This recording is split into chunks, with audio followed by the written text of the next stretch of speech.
삼국지에 보면 그런 말씀이 있습니다. 같은 실수를 2번 반복하는 것은 죄다. 한 번 실수하는 것은 자신이 경험해 보지 않은 일이라 해서 그렇게 실수할 수 있겠지만, 같은 실수를 2번 하는 것은 죄라고 그렇게 얘기합니다. 왕이 2번 실수하면 병사들을 죽이게 되고요, 제사가, 머리를 쓰는 사람이 2번 실수하게 되면 나라가 기울어진다, 그런 얘기를 합니다. 여러분, 우리 믿음의 사람들도 마찬가지일 것 같아요. 우리의 일상 속에서 경험해보지 못한 일 속에서 실수는 할 수 있습니다. 그러나 그 같은 신앙적인 실수를 반복한다는 것은 결국 하나님 앞에서 더 큰 우리의 삶의 무능으로 또 무기력함과 죄로 이어질 수 있다는 것입니다. 우리들이 지금까지 이삭과 또 리브가와 야곱과 에서가 각각 자신의 주어진 생활 환경 속에서 무엇인가 선택한 것을 보았습니다. 근데 성경은 아주 27장에서 냉철하게 보여주는 것이 그 실수들이 한결같이 개인의 욕망과 욕심, 하나님에게 물음 없이 자신의 생각과 계획을 쫓아 선택하게 될 때, 그것이 스스로는 최선의 선택 같아 보이더라도 결국 그것이 이 이삭이라고 하는 가정에 얼마나 큰 어려움을 초래할 수 있었는가 하는 것을 보여주었습니다. 무대는 이삭의 가정이지만 여러분, 그 무대를 우리가 달리 적용하고 이해해 볼 수 있을 것입니다. 가장 가깝게는 우리의 가정으로 비유할 수 있을 것입니다. 또 내 자신 심령 개인으로도 비유할 수 있겠죠. 비록 그것이 이삭의 가정이라는 무대지만 그 무대가 내 가정이 될 수도 있고 내 심령이 될 수도 있습니다. 조금 더 크게 생각하면 어떻게 되겠어요? 우리 교회라고 하는 무대가 이삭의 가정의 배경을 동일하게 갖고 있는 것 아니겠습니까? 목회자가 자기의 개인의 생각을 쫓고 자기 개인의 영광을 쫓아서 목회를 한다고 하면 결국 교회가 흔들리고 교회가 어려워지게 될 것입니다. 교회에는 아버지와 어머니 같은 분이 있습니다. 바로 우리 장로님, 권사님, 집사님들이 아버지 같고 어머니 같은 분들 아니겠습니까? 그분들이 하나님 앞에 무릎을 꿇지 않는다고 하면 결국 교회는 방향을 잃어버리고 혼란을 초래하게 될 것입니다. 교회는 많은 자녀들 같은 위치에 있는 사람들이 있습니다. 이제 신앙생활을 배우기 시작하는 어린 자녀들, 또 우리 청년들, 그들 나름대로 꿈과 비전과 이루고자 하는 것이 있는데 그것을 이루려고 할 때 욕심이 앞서고 개인의 욕망이 앞서게 되면 결국 그것도 바르지 못한 결과를 초래할 수 있다는 것이죠. 어디 교회만 그렇겠습니까? 나라도 마찬가지일 겁니다. 큰 국가도 하나님의 뜻을 쫓지 않으면 결국 그 영적인 방향이 잘못되고 실종된 그런 국가 경영과 삶이 이루어질 수 있다는 것이죠. 한 번 잘못할 수 있지만 그 잘못을 반복하는 것은 죄다. 세상 사람들도 그렇게 이야기할진데 우리 믿음의 사람들이 더욱 마음에 새겨야 될 신앙적인 요소가 아니겠는가, 그런 생각을 해봅니다. 그런 의미에서 오늘 본문 28장 이후부터 나타나는 이제 이삭 가정의 이야기는 그 실수를 통해서 하나님의 뜻을 발견하는 이삭의 모습으로부터 새로운 변화의 삶이 주어지게 됩니다. 그래서 오늘 함께 우리가 봉독한 창세기 28장 1절에서 5절까지 말씀을 통해서 실수 속에서 발견한 하나님의 뜻이다, 제목을 그렇게 생각을 해보았습니다. 우리들이 일상을 통해서 하나님의 뜻을 발견하는 것이 참 중요합니다. 하나님의 계획과 하나님의 생각을 안다는 것이 얼마나 중요한 일인지 모릅니다. 잘 되는 일 속에서도 발견해야 되겠지만 우리들은 믿음의 눈을 열어서 실수 속에서 내가 행한 한 번의 잘못 속에서도 하나님의 뜻과 하나님의 생각을 발견하는 것이 우리 신앙인의 지혜가 아니겠습니까? 그런 의미에서 오늘 말씀은 우리에게 첫 번째로 이삭이 그 자녀에게 야곱에게 그런 얘기를 합니다. 너는 이제 전능하신 하나님만을 신뢰하라. 그것이 이삭이 발견한 첫 번째 놀라운 교훈이었습니다. 여러분 3절 말씀에 보면 그렇게 기록합니다. 전능하신 하나님이 내게 복을 주어 너로 생육하고 번성케 하사 너로 여러 민족을 이루게 하시고 그랬습니다. 내가 너를 이 삼촌 밧담 아람 라반의 집으로 보내면서 내가 너에게 이를 첫 번째 말은 너는 오직 전능하신 하나님만을 의지하라. 야곱이 이삭에게 행한 그 모든 일을 보고 아버지인 이삭이 걱정하게 된 것이 무엇이겠습니까? 이 둘째 아들을 보니까 꾀로는 다른 사람들이 당하지 못할 만큼 아주 탁월한 지능과 꾀와 모략을 가지고 있는 거예요. 근데 그것이 아버지 이삭의 눈으로 볼 때는 그것이 결국 이 아들을 망칠 것 같은 생각이 들었습니다.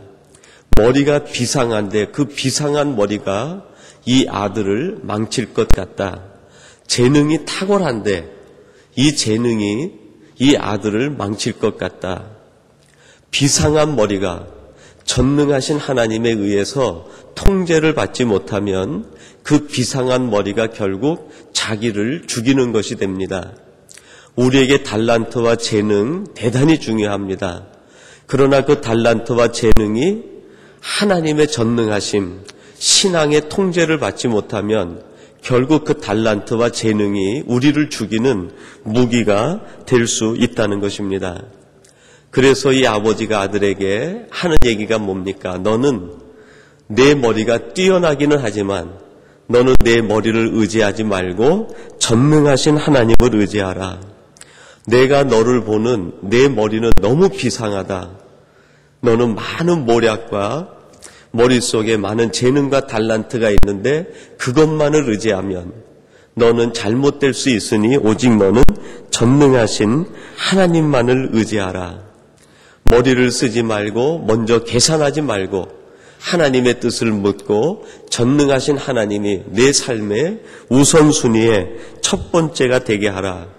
그리하지 아니하면 너는 내 인생이 잘못될 수 있다는 것을 알아야 된다 하는 것이 이삭이 실수 속에서 발견한 하나님의 뜻이고 사랑하는 둘째 아들에게 주는 사랑의 권면이 바로 그것이었습니다.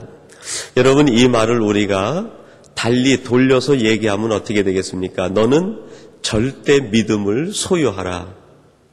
여러분, 머리가 비상해서 잘 되는 것이 아니라 믿음을 가져야 잘 됩니다.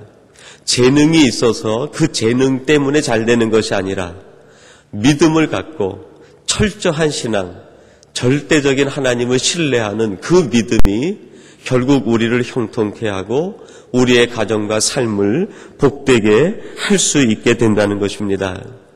아버지 이삭은 이것을 자신의 실수 속에서 철저하게 깨닫게 됩니다.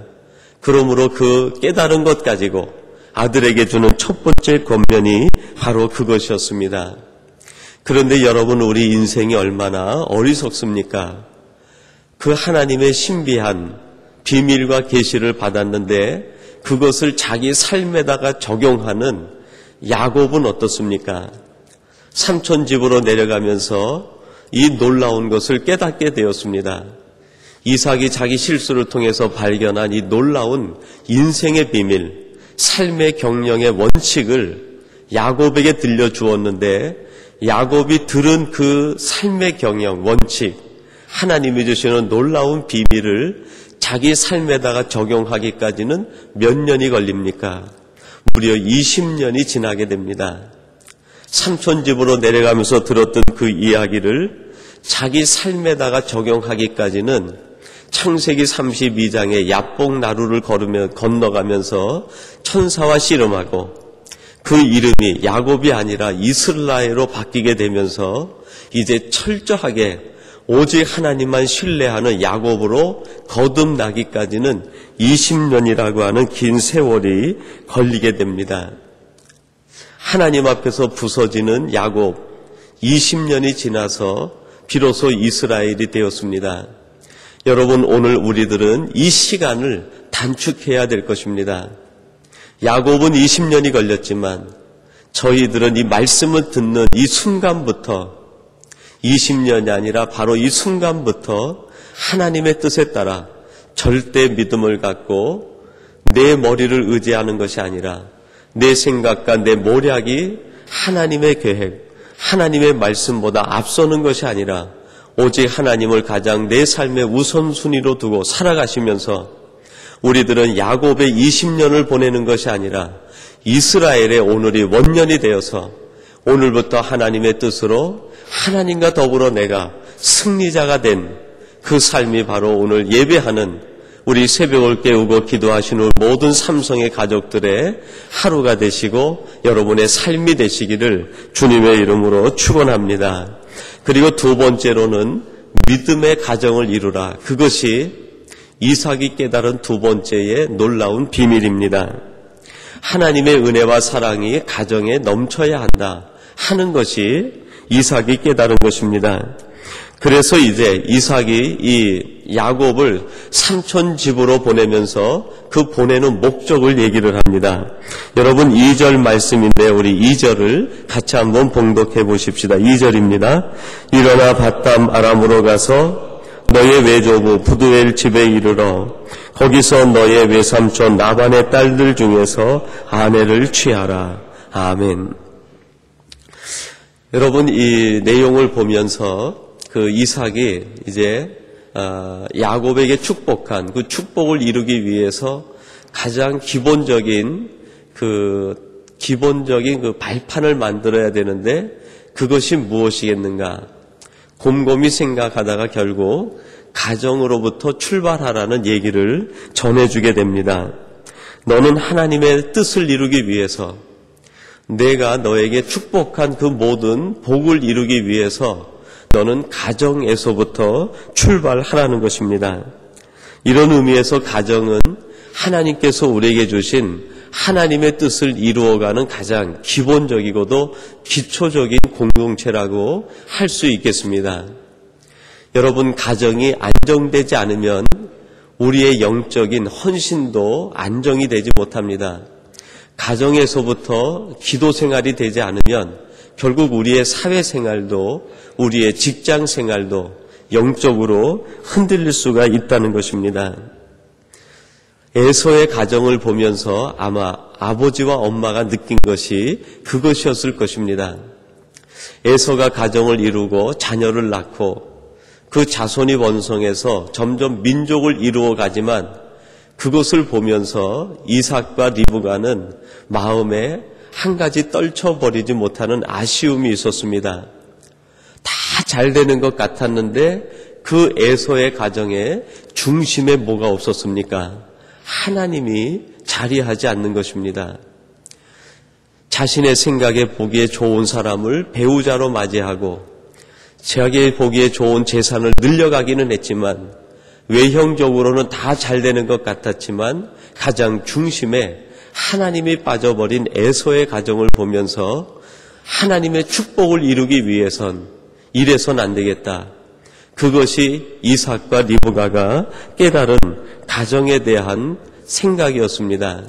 그래서 야곱에게 권면하기를 너는 꼭 믿음의 가정에서 아내를 맞이하고 믿음의 가정을 이루라. 그러기 위해서는 내 아버지 아브라함이 내게 가정을 이루기 위해서 이 땅에서 아내를 취하지 말고 믿음의 가정에서 딸을 취해서 믿음의 가정을 세워주신 아버지 아브라함의 뜻을 되새기게 되었을 것입니다. 그래서 그 믿음의 가정이 계승되기 위해서 야곱에게 특별히 똑같은 방식으로 아내를 삼으라고 그렇게 이야기를 해주고 있습니다. 여러분, 우리가 이 말씀을 통해서 한번 다시 깨달을 수 있는 것은 절대 믿음을 갖는 것, 영적인 아주 중요한 요소입니다. 또 한 가지는 우리의 가정을 이룰 때 우리의 가정이 믿음의 가정, 하나님의 약속을 이어가는 가정이 되어야 할 것입니다. 이런 의미에서 우리들이 끝까지 포기할 수 없는 기도 제목 가운데 하나가 우리 가정을 위한 기도, 자녀들을 위한 기도일 것입니다. 우리 자녀들이 좋은 배우자를 만나기 위해서, 우리의 자녀들이 믿음의 가문을 이루기 위해서 우리들은 하나님 앞에 눈물을 흘리며 하나님의 선한 뜻을 이루어가는 우리 가정이 되게 해달라고 우리는 하나님 앞에 목소리 높여서 기도해야 될 것입니다. 여러분, 우리 부모들에게 맡겨진 사명 가운데 큰 사명 중에 하나가 자녀를 위한 기도의 사명일이라고 생각됩니다. 여러분들이 새벽을 깨우고 기도할 때마다 물론 특별히 자녀들을 위해서 빼놓지 않고 기도하시겠지만 가정을 위해서 하나님 우리 가정이 믿음을 이어가는 가정, 가문이 되게 하시고 하나님의 뜻을 이루어가는 하나님의 약속의 가정이 되게 해주시옵소서. 이 기도 제목이 우리의 끝없는 기도가 되기를 간절히 바랍니다. 그리고 마지막 세 번째로는 내 자신이 하나님의 계획의 일부임을 기억하라 하는 것입니다. 여러분 4절 말씀인데 우리 4절을 같이 한번 봉독하겠습니다. 아브라함에게 허락하신 복을 내게 주시되 너와 함께 내 자손에게 주사 너로 하나님이 아브라함에게 주신 땅 곧 너의 우고하는 땅을 유업으로 받게 하시기를 원하노라. 아멘. 여러분, 이 세 번째는 은사와 하나님께서 주신 복을 어떻게 사용해야 하느냐 하는 겁니다. 하나님께서 아브라함에게 복을 주시고 이삭에게 복을 주시고 이제 야곱 너에게도 동일한 복을 주시기를 원한다. 그런데 복을 주시기를 원한다 그랬는데 그 복을 내가 받아서 어떻게 할 것이냐 하는 것이 아주 중요한 것이죠. 여러분, 우리들이 하나님 앞에 복을 구하는 것 아주 중요한 일입니다. 하나님 앞에 은사를 구하는 것 아주 중요한 일입니다. 그러나 오늘 본문은 가장 중요한 것이 무엇인가? 하나님이 내게 주신 복을 어떻게 이해하고 그것을 어떻게 사용할 것인가? 그것이 아주 중요한 요소임을 가르쳐주고 있습니다. 하나님께서는 아브라함을 선택하셔서 아브라함에게 하나님의 뜻을 이루어갈 수 있는 도구로 삼으셨습니다. 아브라함과 그 다음에 이삭, 그 다음 야곱에게 이어져가는 하나님의 약속과 축복인데요.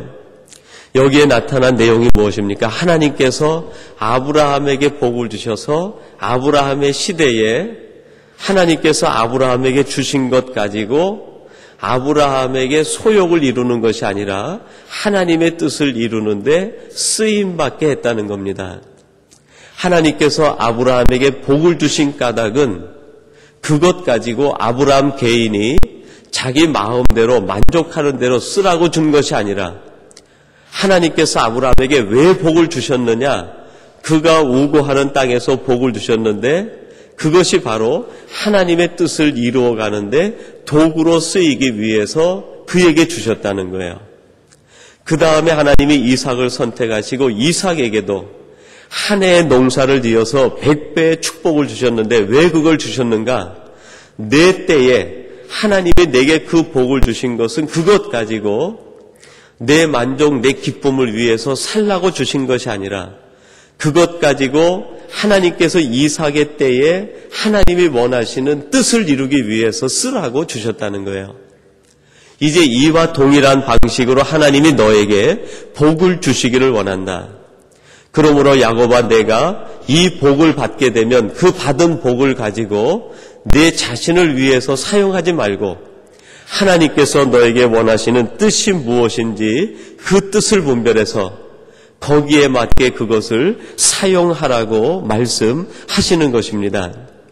이런 의미에서 우리는 세상 사람들과 똑같이 복이라는 단어를 쓰지만 우리가 이해하는 복은 세상 사람들이 말하는 풍요만을 의미하지 않습니다.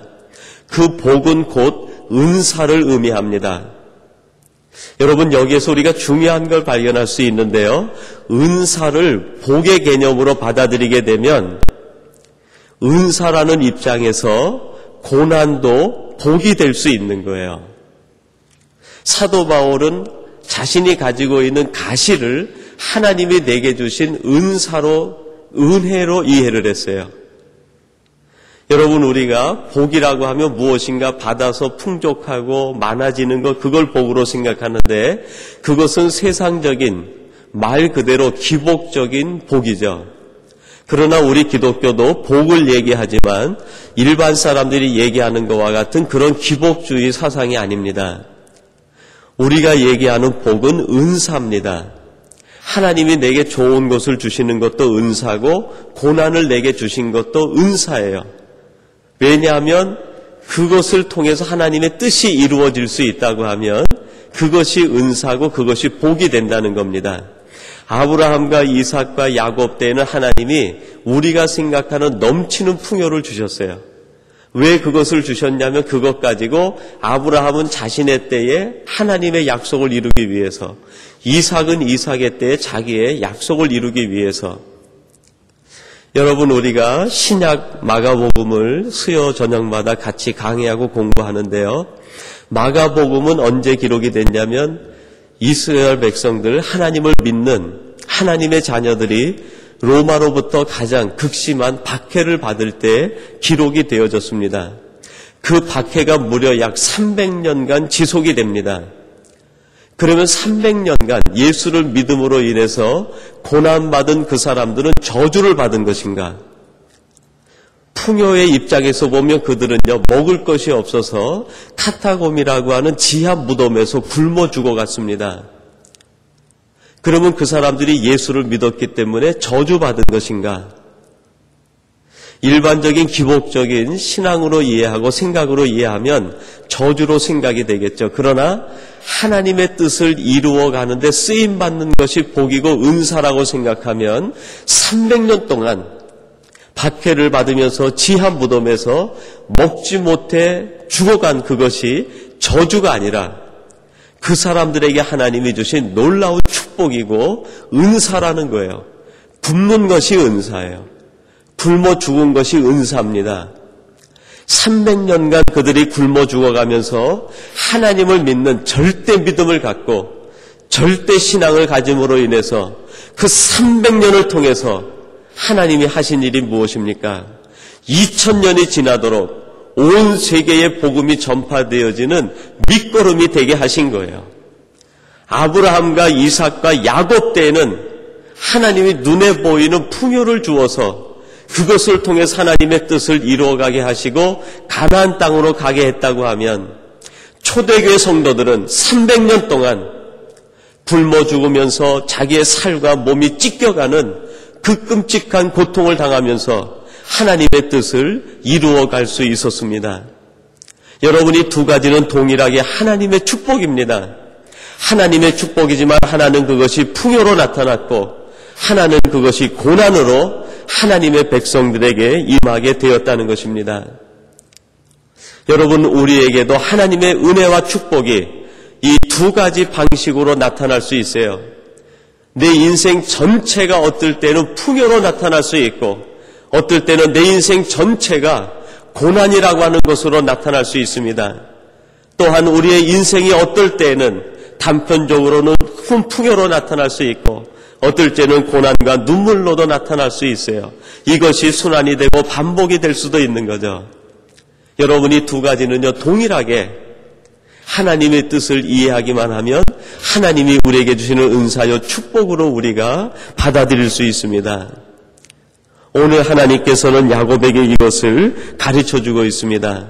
야곱아, 내 인생에 있어서 내가 생각하는 내 소욕을 쫓는 그것만이 복이 아니라 오히려 그것의 저주가 될 수도 있고 너에게 눈물과 고통과 아픔이 있을지라도 그것이 너에게 축복이 될 수 있다는 것을 말씀해 주고 있습니다. 사도 바울은 이것을 우리에게 무엇으로 얘기합니까? 지금 내가 무엇을 쫓느냐? 육체의 소욕을 쫓는다고 하면 풍요도 저주가 될 수 있고 성령의 소욕을 쫓는다고 하면 눈물을 흘릴 수밖에 없는 고난이 온다 하더라도 그것이 얼마나 놀라운 하나님의 축복이고 하나님의 은혜고 하나님의 신비한 계획인 줄을 내가 알게 될 것이라는 이야기입니다. 여러분, 다시 이것을 거꾸로 얘기하면 어떻게 됩니까? 절대 믿음을 갖고 오직 하나님을 신뢰하면 우리의 모든 삶은 하나님의 축복과 은혜로 이어지게 된다는 것입니다. 내 눈앞에 보이는 있음과 없음을 생각하는 것이 아니라 왜 하나님께서 지금 내게 있게도 하시고 하나님은 왜 내게 지금 없게도 하시는가? 그것을 보는 것이 아니라 하나님의 뜻을 생각하고 하나님의 계획을 생각하고 그 빛 아래서 이것을 바라보면 오늘 내가 당한 모든 일에 있어서 우리는 자족할 수 있고 찬송할 수 있고 감사할 수 있고 오히려 하나님 앞에 더욱 영광을 돌릴 수 있다는 것입니다. 오늘 저와 여러분들이 바라보는 이 시각이 내게 있는 있음과 없음만을 바라보고 하나님을 원망하고 불평하는 광야 속에 있었던 출애굽한 이스라엘 백성들의 모습이 아니라 그것을 초월해서 뛰어넘어 하나님의 영광을 보는 에스겔의 눈이 되고 예레미야의 눈이 되시고 사무엘의 눈이 여러분의 신앙적 눈이 되시기를 주님의 이름으로 축원합니다. 우리 같이 기도하겠습니다. 하나님 아버지 감사합니다. 오늘 주신 말씀을 통해서 이삭이 자신의 실수를 통하여 그 속에서 하나님의 놀라운 뜻과 하나님의 비밀을 발견하고 그것으로 다시 한번 자신의 신앙을 무장하는 것을 함께 나누었습니다. 사랑하는 비상한 머리를 가지고 있는 아들에게 너는 머리를 의지하지 말고 내 모략을 의지하지 말고 하나님만을 절대적으로 신뢰하라. 내 머리가 너를 잘되게 하는 것이 아니라 절대 믿음이 너를 승리케 한다는 것을 가르치고 있는 것을 보게 됩니다. 하나님 무엇보다도 믿음의 가정을 이루라고 당부하고 당부하는 이삭의 충정 속에서 우리의 가정이 얼마나 중요한지 다시 한번 말씀해 주시니 감사합니다. 하나님, 저들이 이 땅에서 하나님 앞에 쓰임받는 하나님의 나라의 일부가 되게 해 주옵소서. 하나님의 계획의 일부가 되게 해 주옵소서. 우리에게 주신 것 가지고 하나님 앞에 영광 돌리게 하시고 하나님 앞에 마음껏 쓰임받게 하셔서 저들이 눕스러서 없어지는 존재가 아니라 하나님 앞에 쓰임받아 닳아서 없어지는 하나님의 도구가 되게 하시고 하나님의 신실한 일꾼이 되게 하여 주옵소서. 오늘도 우리에게 주신 이 말씀 속에서 깨닫게 하신 기도 제목을 붙들고 오늘도 하나님 앞에 기도함으로 오늘 하루가 기쁨과 감사가 넘치게 하시고 하나님만으로 감격하며 하나님 때문에 복된 날이 되도록 인도하여 주옵소서.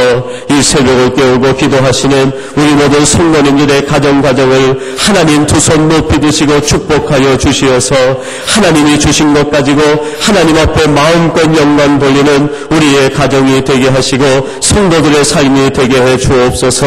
무엇보다도 사랑하는 가정의 자녀들을 축복하여 주시어서 그 자녀들이 이 시대에 하나님의 뜻을 이루어가는 귀한 믿음의 자녀들이 되도록 하나님 도와 주시옵소서. 예수님의 이름으로 기도하옵나이다. 아멘.